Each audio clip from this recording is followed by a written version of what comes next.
Today on Around Kansas, Deb is joined by guest host Jayne Pearce at the Fort Wallace Museum talking about the Western Vistas Historic Byway. Next, in the spirit of the season, we are talking creepy crawly creatures that are handy to have around.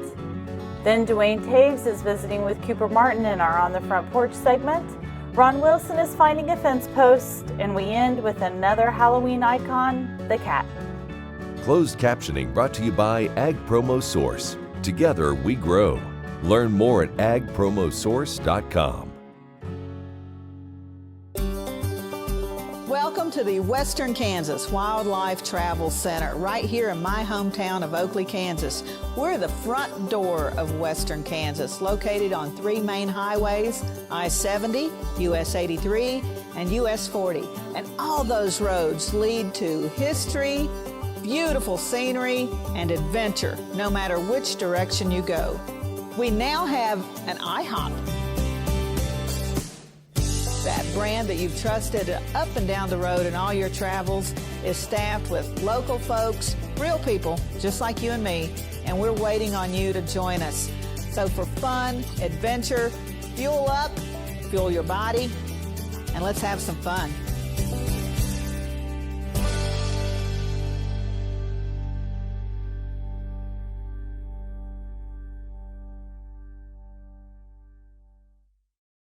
This segment brought to you by Kansas Regenerative Medicine Center. Your stem cells, your health, your life. Good morning and welcome to Around Kansas, and I have a guest host this morning. So Jayne Pearce from the Fort Wallace Museum joined me. I know you're all disappointed that I'm not coming to you from my new home office, but I thought this was a great opportunity. This is your away from home office. This is my away from home office. That's right. That's yeah, right. Fun. So Jayne wears many hats in Wallace County, and one of those with the Western Vistas Historic Byway. Many of you already know this is the first week that the Little Jerusalem Badlands State Park, did I get that one right? You got it. Has been open to the public, and of course the governor came out to help launch what has been long anticipated, this incredible new state park that is a part of our geography here in Western Kansas. So we're real proud of that. So Jayne, talk a little bit about how it operates and where we can find the rules. And You bet. Little Jerusalem Badlands State Park is Kansas's newest state park. It was just created. It's an unusual cooperative effort between the Nature Conservancy, which owns the land, and the state, which operates the park. So it's going to be, you're going to access it just like any other state park. It's a $5 per vehicle charge to get $5 per vehicle. $5 That's per all. vehicle. That is all. That's all. And then the park will be, once it's open, it'll be open sunrise to sundown, and people can access the trails. There's two rim trails that go around so that you can look down into these fantastic limestone formations that were created in the late Cretaceous era.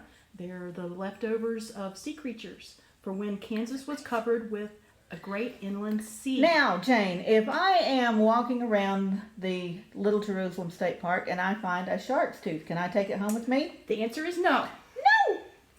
What if I find a big fossil? Can I take it You home? cannot take it home. What if I pick flowers? Can I pick flowers? Yeah, we've got to preserve this for future generations. This is true. We do. So there are going to be quite a few restrictions because we have to protect this area. It's very fragile. These limestone formations are very fragile ordinarily. So one of the main concerns has been how to protect it from people loving it too much. So we're going to have to stay off the stones, no climbing, stay on the trails, but with your eyes and with your camera, capture everything you can. Just drink in this beautiful Western Kansas geology, geography, and the endless sky that we enjoy out here in Kansas. So if you come out and enjoy the Western Vistas Historic Byway, what else can you see? It was the first historic byway in Kansas. Oh. Okay, I think there's 3 now, but it was the first designated as historic. So yes, we focus on beautiful geography, beautiful things to see, but also this marvelous history that of all eras, starting with prehistoric all the way up to the present. You have 102 miles of fabulous byway to enjoy. That's right there close to Little Jerusalem. Here on the western edge, the north and western edge, you've got Wallace County, starting with Sharon Springs, the Fort Wallace Museum. How can we leave that out? That's right. And the Butterfield Trail Museum in Russell Springs. You can go to Oakley, visit the Buffalo Bill Cultural Center, the Fick Fossil Museum. My favorite place. Yeah. Western Kansas Wildlife Travel Center. That's it. Is that it? You can go to westernvistasbyway.com and check out everything there is to do along with Little Jerusalem. Make it a day. Make it a day. 2. Make it a 3. week. Yeah, Make it a that's week. right. And come back again. Mhm. All right, we got a great show for you. Stay with us.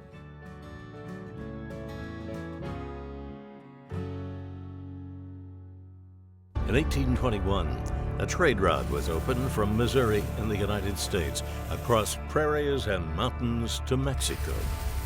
In 2021, we will mark 200 years of epic conflicts and grand adventures, larger-than-life personalities, and sweeping landscapes. Join us on an historic journey. The Santa Fe Trail lives on. Find us on social media or santafetrail.org. Kim Mannering with Hardy Insurance. Today we will talk about umbrella coverage. Did you know that if you're held liable in any type of accident, the judgment can claim your assets? Please give me a call so we can discuss.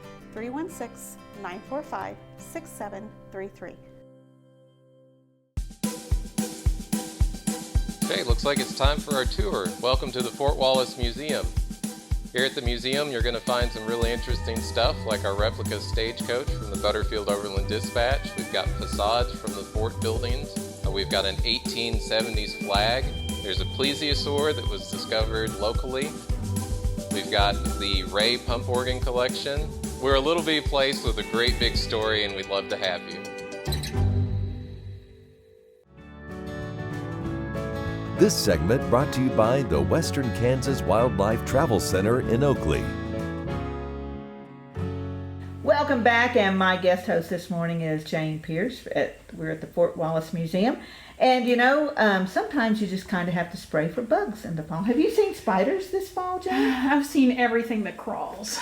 I've seen and these little wire worms. Oh my gosh, they everywhere. are crazy. So, yeah, it is a buggy fall. It is a buggy fall, probably because we've had so much moisture. Yes, yes. And the spiders have been prodigious. And I was asking people about footage of the tarantula migration, and just mentioning tarantula migration on Facebook. Got some pretty good reactions. People are freaking out, aren't they? But by golly, they do. But we got all kinds of crazy spiders in Kansas. And the one in the State House the other day, did you see that? No. They were talking about burning down the State House to get rid of the spider. Was that big? I'm not sure what that was, but maybe we'll find out in this segment. You don't have to be out in the barn or machine shed to walk into a spider web this time of year. Just open your back door, and likely an arachnid will be weaving its web over your head. Even the millions spent on the State House renovation can't keep the creepy crawlies out, as demonstrated by the appearance of a very large wolf spider recently. Across the state to the west, the tarantula migration has been attracting attention. Imagine the surprise driver crossing America unaware when suddenly in eastern Colorado or western Kansas, hundreds of Texas brown tarantulas scurry across the road. It really can be like an episode from a horror movie, though endlessly fascinating. As I sat down at my computer to create this segment, the houseflies began attacking in earnest. On my computer, on my phone, on the table, on my arm, on my neck. No matter where I have gone in Kansas, the flies have been thick and numerous. That got me rethinking my whole attitude toward spiders. I found a web with a couple of flies trapped this morning and hesitated to dust them away, so grateful was I that the spider had taken out the fly. That must have been what was on the mind of the English poet Mary Howitt in the 1820s when she sat down, swatted a fly, eyed a busy spider, and wrote her wishes down. "Will you walk into my parlor?" said a spider to a fly. "'Tis the prettiest little parlor that you ever did spy. The way into my parlor is up a winding stair, and I have many pretty things to show you when you get there." "Oh, no, no," said the little fly, "to ask me is in vain, for who goes up that winding stair shall ne'er come down again." One can only hope. Now we know, since we've all read that story, that the spider did seduce the little fly through flattery, kind of appealing to the little fly ego. So we can only hope that it works every time. Kill a fly, save a spider.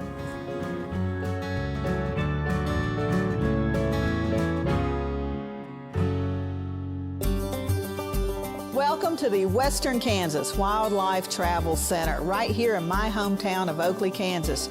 We're the front door of Western Kansas, located on 3 main highways, I-70, US 83, and US 40. And all those roads lead to history, beautiful scenery, and adventure, no matter which direction you go. We now have an IHOP. That brand that you've trusted up and down the road in all your travels is staffed with local folks, real people, just like you and me, and we're waiting on you to join us. So for fun, adventure, fuel up, fuel your body, and let's have some fun.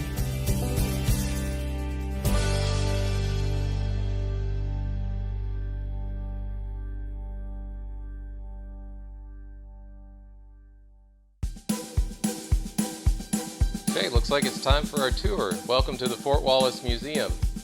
Here at the museum, you're going to find some really interesting stuff like our replica stagecoach from the Butterfield Overland Dispatch. We've got facades from the fort buildings.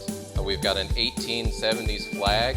There's a plesiosaur that was discovered locally. We've got the Ray pump organ collection. We're a little bitty place with a great big story, and we'd love to have you. Valley Vet Supply is devoted to providing information and professional quality products at reasonable prices. ValleyVet.com, ValleyVet.com, Valley Vet Supply.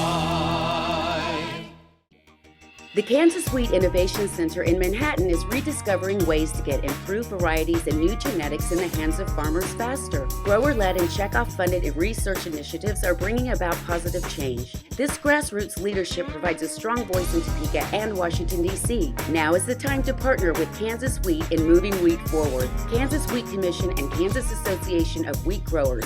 Farmers investing in their future and yours. Log on to rediscoverwheat.org.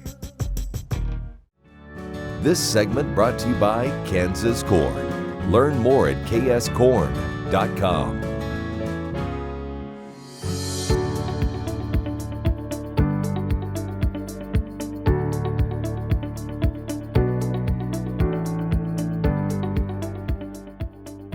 Duane Toews joining us once again, and our guest this week, Cooper Martin from Alma, Kansas. He's a PRCA calf roper, and he's been to back-to-back National Finals Rodeo in Las Vegas, Nevada, making another run to make it 3 years in a row. Cooper, let's talk a little bit about your time and preparations before you head to Las Vegas. It's the biggest rodeo of them all. Well, my first year, I don't think I really knew what to expect. I didn't really know how I wanted my horse to be because it's such a different setup from the rodeos that we go to all year. You know, it's not, it looks on TV so simple, but it's nothing like I've ever experienced in my whole life. It's something that this year, for 3 weeks beforehand, I rode one calf every day with the same barrier and the same box size and tried to make it as realistic as possible.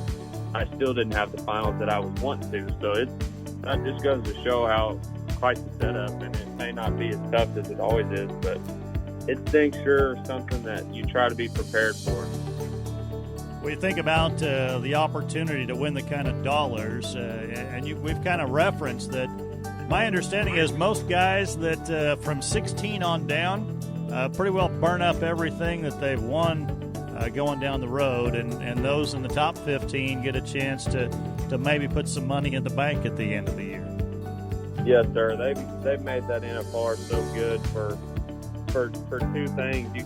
You can go in there 15th. Tyson Durkee's done it. Several guys have done it. You can go in there 15th no matter where you're sitting or how far you're from first, and you can go win the world. And then also there's guys that can go home and put some piece of land together. It's an awesome experience, but it's a great opportunity to make a living at what you do. So talk a little bit about your first year there, an accomplishment. You've proven you're one of the top 15 in the world, and you get a go-round win at the national finals. What was that experience like, and getting to go to that ceremony and pick up a round buckle? It was like a dream come true, but it was so real that I almost thought I was going to wake up and it not be true. You know, it's something that I watched growing up all my life. And Trevor Brazil was roping, you know, and that's somebody that I've watched since I was a little kid. That's so amazing, but it's so tough. Everybody that makes it, even the top 20 that don't make it, are some roping guys. I mean, it's competition all the way through, and then once you get out there, there's kind of an ease. You get to relax a little bit, just go rope and have fun. They talk about the draw out there. Talk a little bit about how you know in those first rounds. My understanding is those kids all get run. You guys get a chance to put eyes on them when they're doing that? Yes, sir. We go out about 3-4 days early, and they take the calves out 2 weeks early so they can get acclimated to the climate. And we get to breakaway them all one time through behind the barrier, so you get to run your horse through the barrier and get a couple practice throws, and then we tie them all. There's 3 sets of 25 calves, and we get to tie all of them, all set, the first morning of the first performance. So the first performance was the first set, second and third, and so on. So after the third set, you don't get to tie. So if you have a stronger one in the first 3 sets, they may get stronger because they're not going to get tied. They just sit and eat all week. So it's the draw out there is so crucial because, for one, everybody out there is roping so good, and then for 2, usually there's only 1 or 2 out there that not necessarily take you out of it, but take you out of the round check. And that's one thing that I was fighting this year is I was trying to win so bad that I wasn't letting the good ones. I was trying to force the good ones that I was getting. I had 3 or 4 calves that we were really trying to stay away from, and I got them. Well, then I was so wanting to win that when I got a good one, I was trying to do way too much. That's why that building is so hard. It's so hard for them horses to be spot on perfect 10 nights in a row. They get body sore. We get tired from walking on concrete. There's a lot that comes into play. That's Cooper Martin, PRCA calf roper, joining us on the program. Sure Crop Fertilizers was started by my father, Don Sherman, and my mother, Shirley Sherman. Family business that started in the 80s. We predominantly focus on plant nutrients and what we can do to give growers better responses with the fertilizer dollars that they do, and what we can do to make those things work better for that grower. We're based out of Seneca, Kansas. We work with growers in their soil analysis to figure out what they need, and then we can put those in a blend that gives them the best results, and so that we can deliver that direct to their farm so that they have those nutrients where they need them, when they need them, and so that they can apply them in a manner that's very efficient to them and works well on their planting systems and what they're doing. Sure Crop Fertilizers has been around for a long time. We always say we're big enough to take care of everything you need, but we're small enough to do it quickly. You can get a hold of us at 1-800-635-4743. Our website is surecropfertilizers.com, and you can always email me at Corey@surecropfertilizers.com, and with any questions you have, we're glad to answer and work with you. Trust and leadership are critical to success at Kansas Regenerative Medicine Center in Manhattan. Just ask Coach Bill Snyder. People of the Regenerative Center do care about others. I've been highly impressed with those people that have that vested interest and try to help people become better. The center really is a wonderful thing here in Manhattan, first of its kind, and we're on the cutting edge of what lies ahead. Find out more about the trusted leader in stem cell therapy at kansasrmc.com. Kansas Regenerative Medicine Center. Your stem cells, your health, your life. This segment brought to you by the Kansas Soybean Commission, the Soybean Checkoff, progress powered by Kansas farmers. This poem is the true story of a very simple encounter I had one day while riding horseback. It made me think about our pioneer ancestors and the things that we find that might have reminded us about what has gone on before. The poem is entitled Finding a Fence Post. I was riding through the hills one breezy late fall day, counting cattle and enjoying the ride along the way. I was in the middle of a pasture, quite large, I just might boast, when I came across a single, solitary old hedge fence post. It was clearly not a tree, but a post that had been placed, yet there was no other sign of human presence in this space. I reined my horse up to a stop as I paused to look around and pondered the meaning of this solitary post that I had found. How did this come to get here? I sat my horse and mused. Had it been a snubbing post that some old cowpuncher used? Was it the last remaining vestige of some old long-abandoned fence? If so, there was no wire or any sign or evidence. Had it been part of a homestead at some old settler's place? If so, what had happened that it disappeared without a trace? Had it been placed as a marker by some exploring pioneer, or a lodgepole for an Indian who might have camped right here? An old fence seemed the most likely case, I settled on, but why was this post still standing when everything else was gone? The distant sun was setting, so I must get on with my task, and I'll never know the answers to the questions that I ask. Reluctantly, I reined my horse and gig him to a walk, and ride away thinking, if only that old post could talk. Happy trails.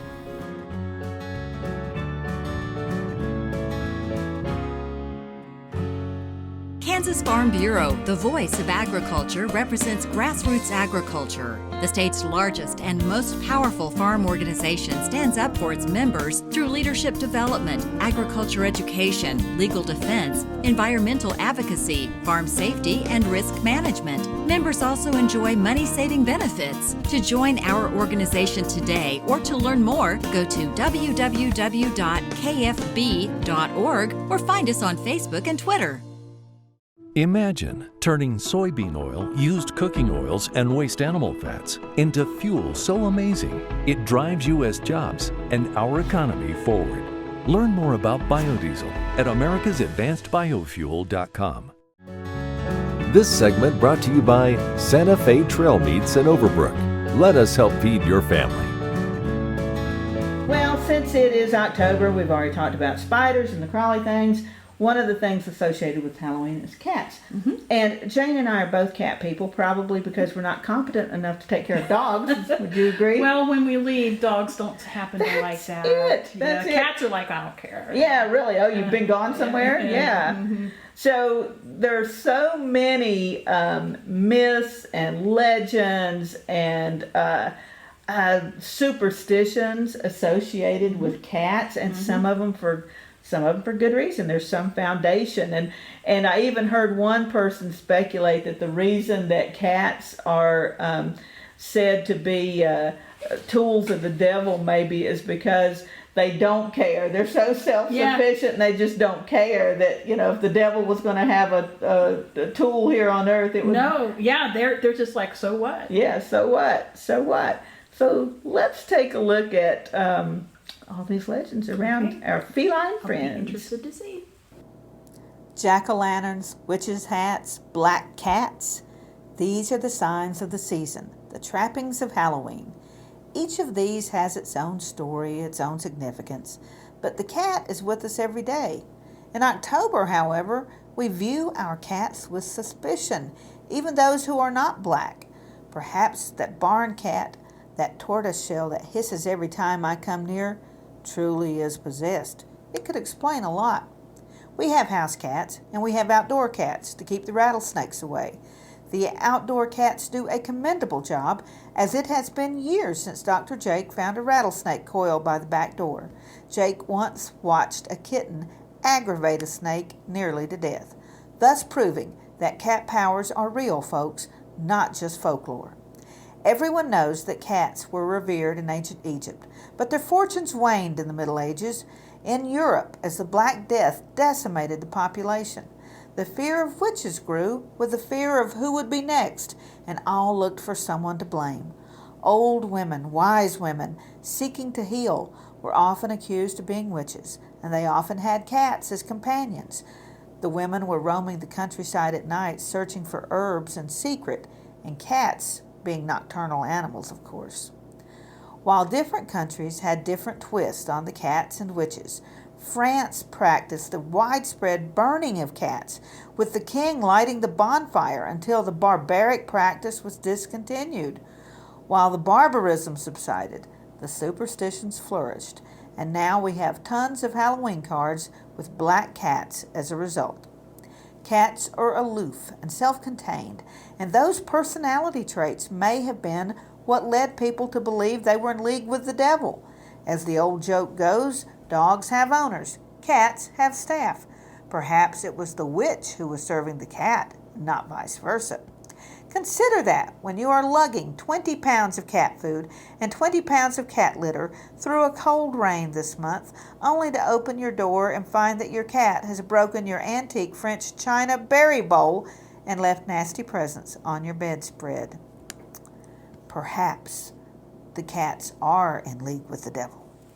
Well, it was great to share my morning with you, Jane, as always. As always. Thank you for sharing right here at the Fort Wallace Museum, Deb. And we'll see you somewhere around Kansas. Closed captioning brought to you by Ag Promo Source. Together we grow. Learn more at agpromosource.com.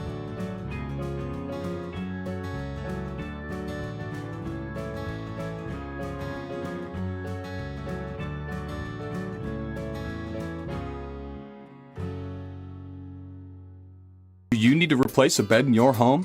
Now is the time. The Mattress Fundraiser is a way for you to save money on a new bed while supporting local school programs. What is a Mattress Fundraiser? A one-day event hosted by a school near you where you'll walk into a showroom just like you'd find in a retail store, only it's in a school. With over 20 beds on display for you to try in a relaxed, friendly, and no-pressure setting, you're sure to find the right bed for you. And once you do, we'll order it in whatever size you want, including custom sizes. We offer name brands like Simmons Beauty Rest. Your new bed will be manufactured to order, brand new, and have a non-prorated factory warranty. Take your new mattress to the next level with our premium pillows, sheets, mattress protectors, and bed frames. For the ultimate sleep experience, we offer adjustable power bases to give you the best the bedding industry has to offer at great savings compared to retail stores. Every purchase benefits your local high school programs. Our unique business model with minimal overhead allows us to offer low prices and raise great sums of money for the groups we work with. We accept all forms of payment, even layaway. Delivery options are available. Sleep better, knowing you made a difference. Shop for your next mattress Saturday, October 19th. Save money and support the Topeka High School Band. Kim Mannering with Hardy Insurance. Today we will talk about umbrella coverage. Did you know that if you're held liable in any type of accident, the judgment can claim your assets? Please give me a call so we can discuss 316-945-6733.